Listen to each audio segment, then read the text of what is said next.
my name is Allie and today we are doing another look of the era. So this is a new series that I'm going to be doing on my channel. Basically what I'm going to do is I'm going to explain why makeup was the way it was in a certain period of time. Then I'm going to do a look based on that. So today we're going to be mainly focusing on the sex symbols, post-war glamour icons of the 50s, which were Grace Kelly, Marilyn Monroe, Elizabeth Taylor, Audrey Hepburn. Because a lot of women had to join the workforce during World War II, there was a pull away from feminism. A lot of World War II makeup and beauty and looks were about functionality. So a lot of women were focused more on getting to work on time and doing their work correctly than putting on a beautiful makeup look every morning. It was mainly because the war ended and women were pushed out of the workforce that women wanted to return to that femininity and that domesticality of the woman in pearls with the perfect face and the perfect eyeliner and the perfect lip.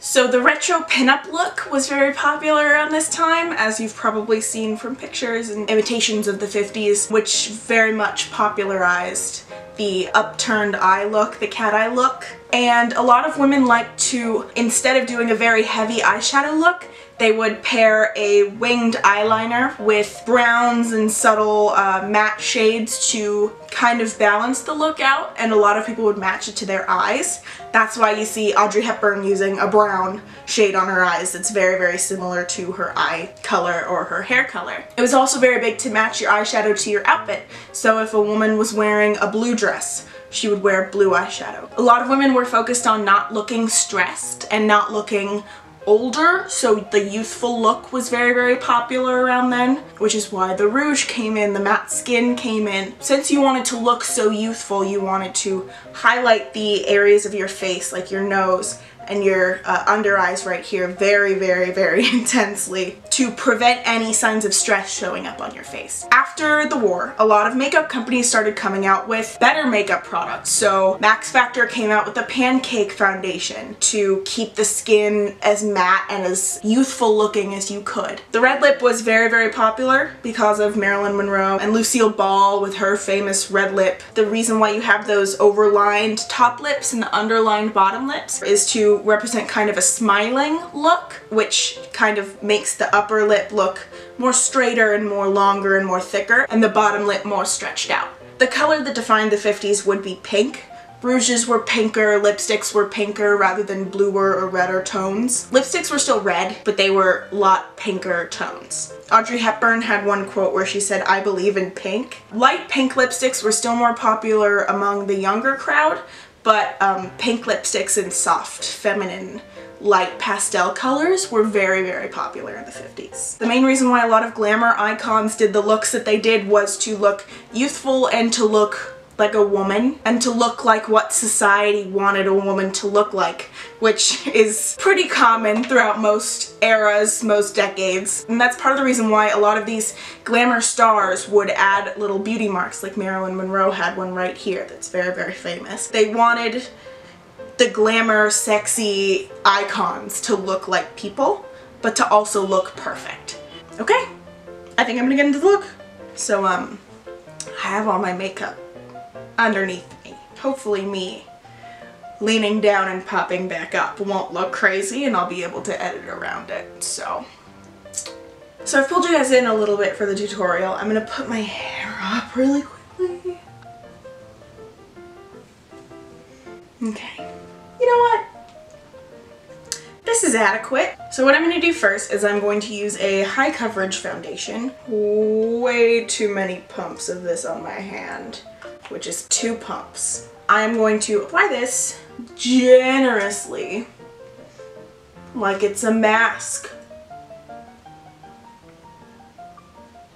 You want to make sure you get it down your neck. I like to apply my foundation in layers so that you kind of don't get it too cakey. Now I'm a ghost! And now that I've done my foundation, a lot of people do their eyes before their foundation. I like to do my eyes after my foundation. Why? I'm going to take my Maybelline Master Prime primer. I'm just going to apply that on my crease area because that's where I want it to be. This one you just kind of have to pat on. So So what I'm going to take right now is the Morphe 350 palette. So you want to take for your crease a shade that matches your eye color, and for your base shadow a color that matches your skin color. So I'm going to take these two shades for my crease and this shade mixed with this shade because they match my skin tone the best. And I'm going to take a very dirty MAC 217 brush. You can use literally any blending brush. Now with this, I'm just going to take that through my crease, and you're just gonna pull it out through your brow bone in kind of a wing. And then I'm just gonna take a lighter color next to that top color and just blend out the top a little bit. Now we're gonna do the main one.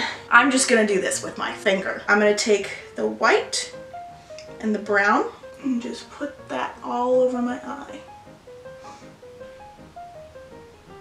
I'm just gonna add this everywhere I'd highlight, and I'm just gonna put it in like a right triangle shape with the straight side against my nose. You're gonna put it down your nose in a triangle shape up here, and then I'm just gonna cover up my blemishes with this as well. I have a lot today. I'm going to take a very dirty and just blend all this in. Put a bit of that excess on my bottom lip because I'm gonna be underlining that later. So I want it a little bit more cakey. And then I'm gonna take the eyeshadow brush that we used and just blend that end out. That is face done. And very quickly, before anything creases, I'm going to take the lovely Laura Mercier translucent powder. Just make sure you get that true masked look, as flawless as you can get. That's what you want. Now we're gonna do the fun part, the eyeliner. So a lot of different icons did their eyeliner different ways. So I'm just gonna go all the way to the inner corner, and I'm gonna do a slightly smaller flick. What was popular in the 50s was a more natural flick. So you wanted it to go with the curve of your eye. And then with the flick, what you want to do is follow the curve of your eye.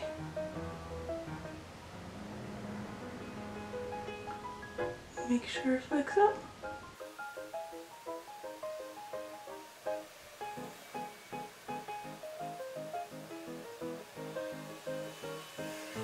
Now what I'm going to do is I'm going to take the Too Faced Better Than Sex mascara. I'm going to take the waterproof version, and I'm just going to apply mascara as I normally would, not to my bottom lashes though. In the 50s, what they really wanted was the feminine, huge eye look. So if you just did eyeliner on your top lashes and mascara, you had very much the cartoony woman eye look. Pile that mascara on there. If you do get mascara on your eyelid and on your face, just sort of wipe it away and add more color later, because that's fine.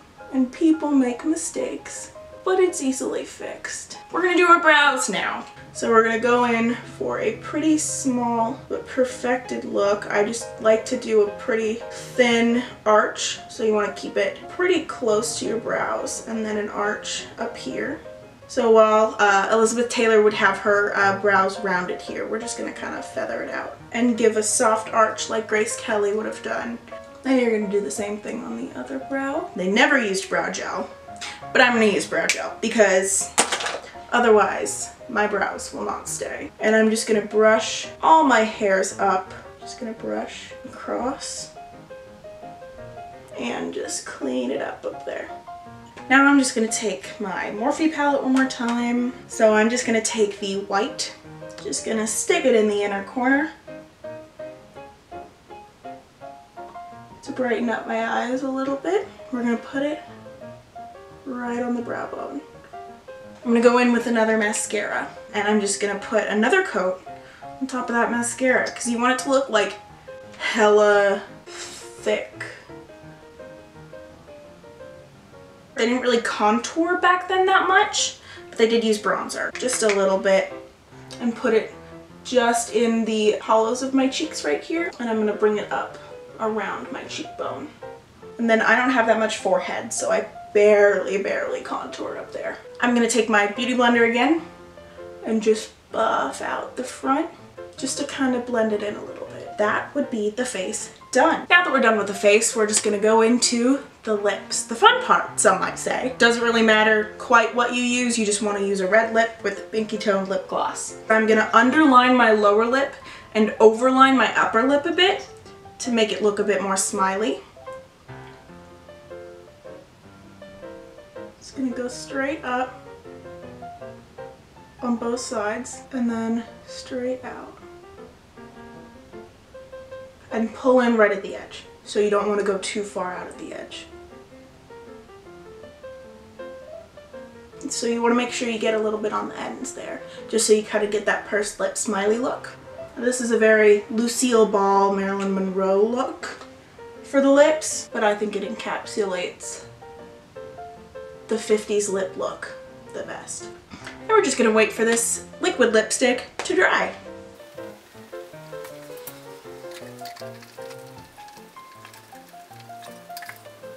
Alright, that's dry enough. I'm just going to take the pinky lip gloss and just go over that.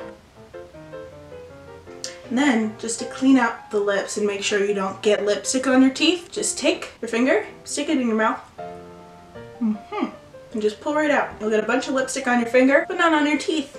Easy peasy. So I'm not going to add any beauty mark. If I were to have one, I would add one probably right here, which is where I already have a freckle. Audrey Hepburn didn't have one, so I'm not going to add one today. And then there you have it. This is the completed 50s sex symbol glamour icon look.